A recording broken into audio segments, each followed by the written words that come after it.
The rain outside the glass walls of the airport lounge fell softly, blurring the city lights into long, trembling streaks. People moved quickly, dragging suitcases, checking watches, talking into phones.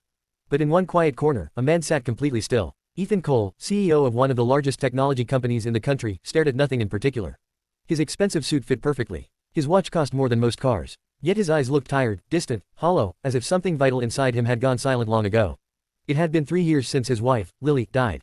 3 years since laughter left his home. Work had become his refuge. Meetings, deals, numbers, those things never asked him how he felt. They never reminded him of late-night piano music drifting down the hallway, or the soft voice that used to say, "Come listen, Ethan." Music makes the house breathe. He had avoided pianos ever since. Ethan had arrived early for his flight, hoping the quiet would help him think. Instead, it only made the emptiness louder. Then, a small voice broke the silence. "Sir, excuse me." He looked up. A little girl stood a few feet away, no more than 6 or 7 years old. She had dark curls tied into a messy ponytail and wore a slightly oversized sweater with frayed cuffs. Her shoes were scuffed, clearly loved and well used. But her eyes were bright, curious, and brave in a way only children's eyes can be. "Yes," Ethan said politely, though his tone remained distant. She shifted from foot to foot, clutching something behind her back. "I learned this song from my mommy," she said softly. "Can I play it?" Ethan frowned slightly, confused. "Play what?" She pointed behind him. There, near the lounge cafe, stood an old upright piano. It was one of those decorative pieces airports installed more for atmosphere than use. Most people walked past it without a glance. A small sign on top read, "Feel free to play." Ethan felt his chest tighten. "I don't think," he began. "Please," the girl said quickly, her voice trembling just a little. "My mommy says music makes sad places feel warmer." The words hit him harder than he expected. Before he could stop himself, Ethan nodded. The girl smiled, white and grateful, and hurried toward the piano. She climbed onto the bench, her feet dangling above the floor. She took a deep breath, placed her small fingers on the keys, and began to play. The first notes were hesitant, uneven. A child's touch, but then the melody formed. And Ethan froze. It was Lily's song. Not just any song. That song. The one she used to play every evening when the day felt too heavy. The one she said helped her remember who she was before the world demanded so much. The song she played the night before she went to the hospital and never came home.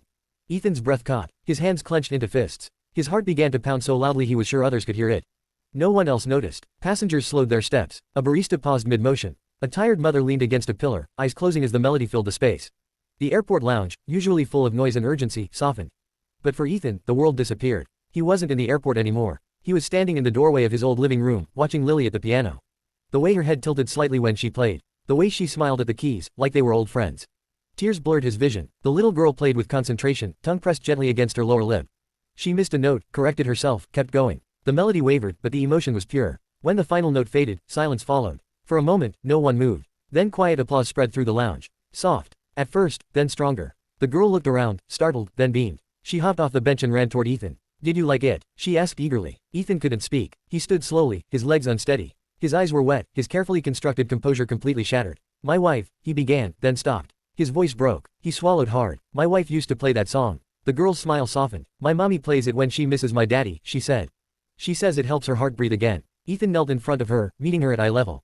"Where did you learn it?" he asked gently. "At home," she replied. "We have an old piano. Some keys are broken, but mommy says music doesn't mind being a little broken." Something inside Ethan cracked wide open. "Where is your mommy now?" he asked. The girl pointed toward a row of seats near the wall. A woman sat there, holding a worn handbag in her lap, watching nervously. She looked tired, pale, her coat thin for the weather. When she noticed Ethan looking at her, she stood up quickly, clearly worried. "I'm so sorry," the woman said as she approached. "I didn't mean for her to disturb anyone. She just loves that piano." Ethan shook his head. "No, please, you didn't disturb anything." The woman studied his face, noticing the tears he hadn't bothered to wipe away.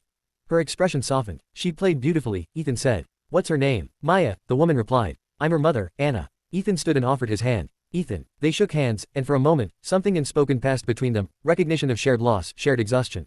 "We're waiting for a late flight," Anna said quietly. "We're moving, starting over." Ethan nodded. "That takes courage." Maya tugged at his sleeve. "Sir, are you sad?" He hesitated, then nodded. "I was. Very sad." She thought for a moment, then hugged him. Just like that. Her arms were small, but the gesture was powerful. Ethan stiffened in surprise, then slowly wrapped his arms around her, careful, gentle, as if holding something fragile and precious.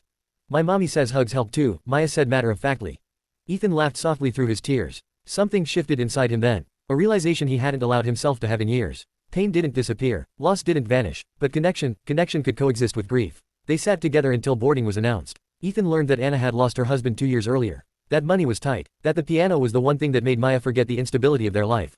Before they parted, Ethan did something he hadn't planned. He handed Anna his card. "If you ever need anything," he said. "Anything at all." She hesitated, then accepted it. "Thank you for listening." As they walked away, Maya turned back and waved. "Keep the music in your heart." She called. Ethan watched them disappear into the crowd. For the first time in 3 years, the silence inside him didn't feel so heavy.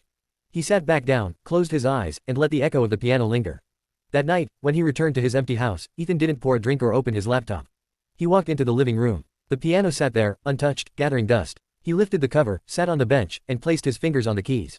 They trembled. He pressed down. The first note rang out, imperfect, uncertain, alive. And for the first time since Lily was gone, the house breathed again.